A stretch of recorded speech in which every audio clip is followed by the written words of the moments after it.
ఇక డీటెయిల్స్లోకి వెళ్తే నగరంలోని ఎల్బీ నగర్ చౌరస్తాలో భారత రత్న రాజ్యాంగ నిర్మాత డాక్టర్ బిఆర్ అంబేద్కర్ 64వ వర్ధంతి సందర్భంగా V3 news channel chairman doctor Kajam Satyanarayana నివాళులర్పించారు. సెంటర్లోని అంబేద్కర్ విగ్రహానికి పూలమాలలు వేసి శ్రద్ధాంజలి ఘటించారు. ఈ కార్యక్రమంలో కాజం సాయి, రోజారాణి, మంగమ్మ, రామ్కోటి, సుధీర్, స్పందన తదితరులు పాల్గొన్నారు.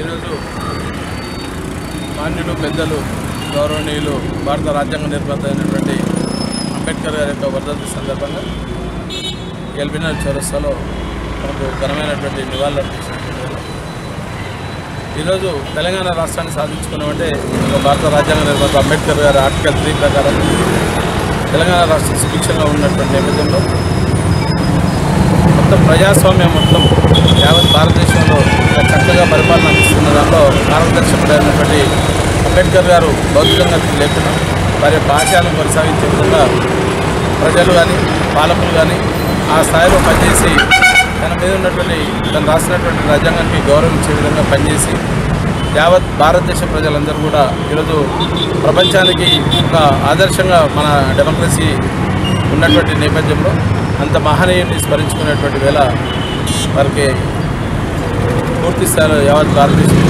శ్రద్ధాంజలి ఘటించేటువంటి సందర్భం ఈ రకంగా జోహార్. నా పేరు రోజారాణి. ఇవాళ అంబేద్కర్ ఒక వర్ధంతి దినము. సో తను ఒక రాజ్యాంగాన్ని, ఒక దళితుల కోసం ఇంత పోరాటం చేసి ఒక రాజ్యాంగాన్ని సృష్టించారు. మనకి దేశంలో రాజ్యాంగం అనేది ప్రతి చోట నుండి రాజ్యాంగం ద్వారానే ప్రతి ఒక్క న్యాయం అనేది మనకు జరుగుతుంది.